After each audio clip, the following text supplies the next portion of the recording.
भारत के उत्तर में लद्दाख अपने प्राचीन वातावरण और समृद्ध संस्कृति के लिए जाना जाता है। सदियों से लद्दाखवासी कृषि पशुपालन का जीवन व्यतीत करते आ रहे हैं, जो हाल ही में आधुनिकता में कदम रखते ही इसमें काफ़ी बदलाव आया है। आजीविका के आधार पर एक आदर्श बदलाव आया है, जैसे सरकारी नौकरियों, पर्यटन और निजी व्यवसायों में। इस तरह के बदलाव के कारण बहुत बुरे परिणामों से गुजरना पड़ रहा है और तनावपूर्ण गतिहीन जीवन शैली के कारण यहाँ की आबादी के स्वास्थ्य पर भारी असर पड़ा है। इससे समुदायों के बीच पारंपरिक बंधन और सामाजिक बंधन पर भी प्रभाव पड़ा है, जिसके परिणाम स्वरूप मानसिक स्वास्थ्य पर भी असर हुआ है। नेशनल फैमिली हेल्थ सर्वे के नवीनतम अध्ययन के अनुसार लद्दाख में आज स्वास्थ्य के मुद्दे गंभीर हैं। जब भी आए यहाँ देखा, हर साल देखा कि डायबिटीज़ के पेशेंट बढ़ते जा रहे हैं। जो कारण हमको लगता है वो ये है कि हमने लद्दाखी जो रहन सहन था वो छोड़ दिया है, वो मेहनत का काम करना छोड़ दिया है, हमने चलना फिरना छोड़ दिया है। मजबूत स्वास्थ्य देखभाल प्रणाली होने के बावजूद अध्ययनों से ये पता चला है कि बदली हुई जीवन शैली के साथ लद्दाख में लोगों के स्वास्थ्य में काफ़ी बदलाव आ रही है। आजकल की नई जीवन शैली को अपनाने से लद्दाखियों के शारीरिक और मानसिक स्वास्थ्य पर भी काफ़ी प्रभाव पड़ रहा है।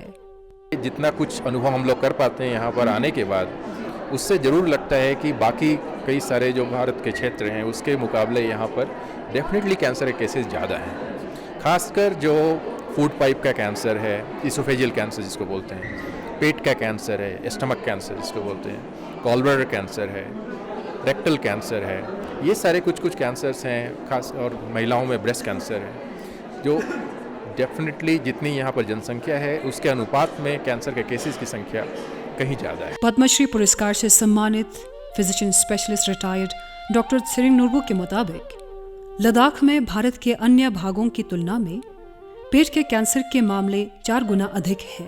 उनके खोज के मुताबिक हमें कुछ पुरानी आदतों की समीक्षा करनी होगी, जैसे नमकीन चाय, क्योंकि डॉक्टरों को संदेह है कि ये गैस्ट्रो के कारण हो सकते हैं। लद्दाख के इस एनवायरनमेंट में अगर देखा जाए तो इसमें बहुत ज़्यादा स्टमक गैस्ट्रो रिलेटेड प्रॉब्लम्स होता है। इसमें एक्यूट गैस्ट्रो प्रॉब्लम्स बहुत ज़्यादा होता है, क्योंकि हमारा ओपीडी में देखा जाए तो मैक्सिमम पेशेंट्स जो है गैस्ट्राइटिस और गैस्ट्रोएंटेराइटिस के पेशेंट्स होते हैं। हर सीज़न में होते हैं, समर में ज़्यादा होते हैं। और क्रॉनिक जो बीमारियां होते हैं, chronic APD acid peptic disorders का बीमारियां बहुत ज़्यादा होती हैं। तो फिर और उसके अलावा कैंसर्स भी बहुत ज़्यादा होते हैं। तो फिर गैस्ट्रो का कैंसर, स्टमक का कैंसर जो है, गैस्ट्रिक कैंसर, ये हमारे यहाँ पर दूसरी जगहों से बहुत ज़्यादा पाया जाता है। तो ओवरऑल कैंसर्स में देखा जाए तो टोटल कैंसर्स का हम उसका परसेंटेज में लिया जाए तो गैस्ट्रिक का शेयर बहुत बड़ा है। और यूटी लद्दाख एक स्वस्थ लद्दाख को प्राप्त करने की दिशा में एक अभियान मोड़ ले रहा है, लद्दाख के स्वास्थ्य। यह अभियान एक नए दृष्टिकोण की परिकल्पना कर रहा है। लद्दाख में पहले से ही आमची चिकित्सा की परंपरा है, जिसे भारत सरकार द्वारा हाल ही में एक पूर्ण प्रमाण स्वास्थ्य देखभाल प्रणाली के रूप में मान्यता दी गई है, जो समग्र आधुनिक उच्च तकनीक स्वास्थ्य सुविधा को बढ़ाने में मदद करेगी, जिसके लिए यूटी लद्दाख ने अपने आप को तैयार कर लिया है। हम स्वरिक्पा चिकित्सा पद्धति और हमारे जो हर्बल रिसोर्स है, उस दोनों को मिला के न केवल लद्दाख के हेल्थ को इम्प्रूव करने के लिए कंट्रीब्यूट कर सकते हैं, उसके साथ साथ पूरे देश भारतवर्ष में स्वरिक्पा का विस्तरण भी कर सकते हैं। उसके साथ ही जैसा हम सबको पता है, आजकल के आधुनिक युग में चाहे हम वेस्ट में देखें या ईस्ट में देखें, सारे का एक ट्रेंड चला है कि सब लोग अभी नेचर की तरफ वापस जा रहे हैं। और इसे आयुष मंत्रालय द्वारा पारंपरिक औषधीय प्रणाली के तहत मान्यता प्रदान किया गया है। और इस तरह स्वरिक्पा एलोपैथी के साथ लद्दाख में राज्य की स्वास्थ्य देखभाल प्रणाली का अभिन्न अंग बन गया है। लद्दाख में दोनों जिला अस्पतालों एवं लेह और कारगिल में 7 कम्युनिटी हेल्थ सेंटर्स और प्राइमरी हेल्थ सेंटर्स के साथ एक विश्वसनीय स्वास्थ्य सेवा प्रणाली स्थापित है। यूटी बनने के बाद अब उन जगहों में भी डॉक्टर और अस्पताल की सुविधा प्रदान की जा रही है, जहां पहले ऐसी सुविधाएं नहीं थी। दूर दराज के क्षेत्रों जैसे जांस्कर, द्रास और टांगसे इलाकों में कार्डियोलॉजी, न्यूरोलॉजी और कोविड संबंधित इलाज प्रदान करने के लिए यूटी ने पीजीआई चंडीगढ़ की मदद से इसरो टेलीमेडिसिन सुपर स्पेशलिटी सेवाएं भी बनाई है। कोविड प्रबंधन को ध्यान में रखते हुए यूटी लद्दाख ने कमर कस ली। इसके चलते दिशा निर्देशों के अनुसार 3T यानी टेस्ट, ट्रैक और ट्रीट के पालन पर जोर लगाया। जब 2020 में महामारी शुरू हुआ तब यूटी लद्दाख सैंपल की जांच पर निर्भर था। अब दोनों जिलों में 9 RT-PCR मशीन और एक ट्रूनेट CBNet मशीन के साथ लद्दाख अपने आप में आत्मनिर्भर बन चुका है। SNM हॉस्पिटल में हमने कोविड लैब हमने एस्टेब्लिश किया पिछले साल। कोविड लैब में हमारे पास 4 RT-PCR मशीन है, जिसमें कम से कम हम लोग ज़्यादा से ज़्यादा 1000 पेशेंट का भी RT-PCR कोविड का टेस्ट हम कर सकते हैं। और SNM हॉस्पिटल में भी हमारे पास ट्रूनेट मशीन है, जिसमें हम कोविड का टेस्ट कर सकते हैं। अब दोनों जिलों के दूर दराज के स्थानों में प्रयोगशालाएं हैं और इसके अलावा नए डॉक्टरों के पद अतिरिक्त किए गए हैं, जो विशेष रूप से दूर दराज के इलाकों जैसे जांस्कर, द्रास, चांगथंग और तुर्तुक क्षेत्रों में स्वास्थ्य देखभाल प्रणाली को मजबूत करने के लिए है।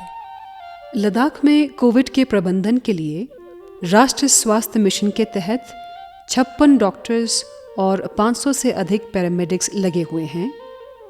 केंद्र शासित प्रदेश लद्दाख में कोविड के बुनियादी ढांचे को बढ़ावा दिया गया है। भारत में कई अन्य हिस्सों के विपरीत प्रचुर मात्रा में ऑक्सीजन उपलब्ध कराने के लिए जिला अस्पतालों में 4500 LPM और 7 कम्युनिटी हेल्थ सेंटर्स और प्राइमरी हेल्थ सेंटर्स में 1500 LPM उपलब्ध किया गया है। इसके साथ लेह के महाबोधि अस्पताल में 80 LPM ऑक्सीजन उपलब्ध है। यूटी ने कोविड रोगियों के लिए लेह और कारगिल दोनों जिला अस्पतालों में 20 ICU बेड और 20 बाल चिकित्सा ICU सहित 180 बेड बढ़ाएं और यूटी के CHCs और PHCs में 2 बेड उपलब्ध कराए गए हैं। जहां लद्दाख अपनी बुनियादी ढांचे में सुधार कर रहा है, वहीं कुछ पुराने बीमार रोगियों को बेहतर स्वास्थ्य सेवाएं, विशेष रूप से उच्च अंत सर्जरी के लिए लद्दाख से बाहर के अस्पतालों में रेफर किया जा रहा है। आयुष्मान भारत प्रधानमंत्री जन आरोग्य योजना लद्दाख की कम आय वाली आबादी के काम आ रही है। इस प्रमुख कार्यक्रम के तहत गोल्डन कार्ड लेने वाले प्रत्येक लद्दाखी को लद्दाख से बाहर के इलाज के लिए हवाई यात्रा खर्च सहित 5 लाख की चिकित्सा सेवाएं प्रदान किया जा रहा है। इंसान फंतक दुगिया सले ngala golden card ne zazan delia mangsta mangpek du postu pasale te fe ie lep just po izan galek tukle te fe phantok tuk sale golden card kute I kha pene pure minuk pasale te fe angwa jusna mangpo peni chaje mana sale उसको छारले। सहज रूप से एक जैविक राज्य होने के अनुसार लद्दाख में विभिन्न प्रकार के पोषण के साथ अच्छे पोषक वाले स्वदेशी खाद्यान्न, फलों और सब्जियां भी हैं। इसके अलावा बेहतर परिवहन सुविधाओं के साथ भारी ताज़े फल और सब्जियों की एक विशाल विविधता भी आजकल के आवश्यकताओं को पूरा करने के लिए उपलब्ध है। बाद में लापरवाही के कारण पछताने से बेहतर आजकल अपने परिवार के लिए एक सही और संतुलित आहार चुनना ज़्यादा महत्वपूर्ण है। न्यूट्रिशनल डिफिशिएंसीज बहुत कॉमन है, खासकर इसके लिए ऐसे है कि जब जितना अब डिपेंड करता है, ये शुरू से ही जब मदर के पेट में जब बच्चा होते हैं तब उस समय डिपेंड करता है कि मदर का हेल्थ कैसा हो। ये directly related to baby weight या बेबी के ग्रोथ के उस पर डिपेंड करता है।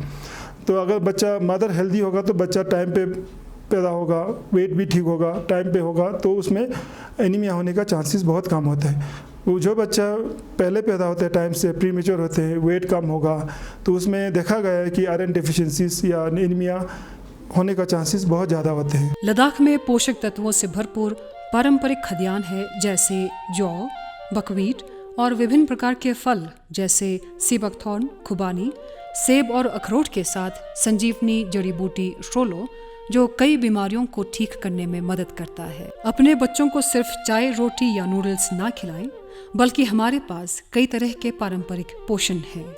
एक समय पर सदा मुस्कुराते रहने वाले लद्दाखी अब आधुनिकता और व्यवसाय के दौर में अपना चेहरा भूल गया है।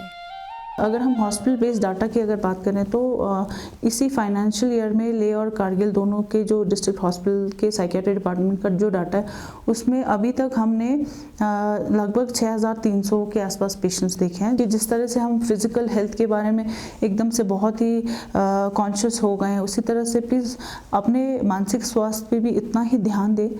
ये अंडरस्टैंड करें कि जब मानसिक बीमारी होती है तो आपके शरीर का एक इम्पॉर्टेंट हिस्सा आपका ब्रेन, इसमें दिक्कत होती है कि एक बीमारी है और बीमारी का इलाज दवाइयों से होता है, साइकोथेरेपी से होता है।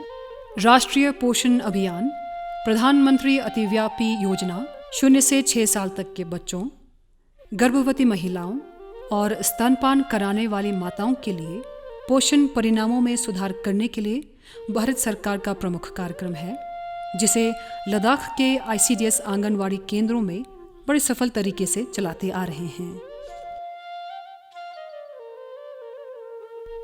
सामुदायिक भागीदारी के बिना कोई लक्ष्य हासिल नहीं होता है। लद्दाख इस बात पर गर्व करता है कि उसके पास ऐसे संगठन और व्यक्ति हैं जो हमेशा समाज के लिए सोचते हैं।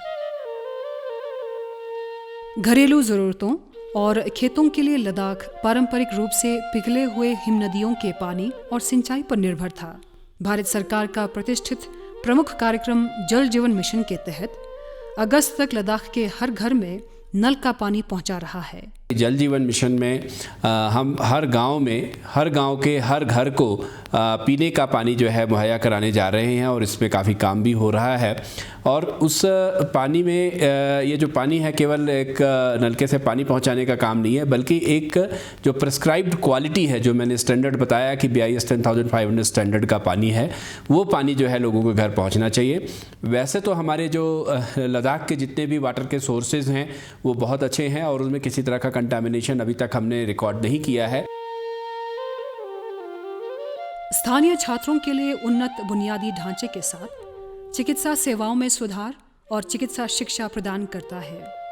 यूटी प्रशासन स्पितुक फरका में 710 कनाल के जमीन पर मेडिकल कॉलेज स्थापित कर रहा है। केंद्र शासित प्रदेश लद्दाख प्रत्येक नागरिक को गुणवत्तापूर्ण सेवाओं के साथ एक स्वस्थ समाज की ओर बढ़ रहा है। आइए हम सब एक साथ स्वस्थ लद्दाख की ओर बढ़ें।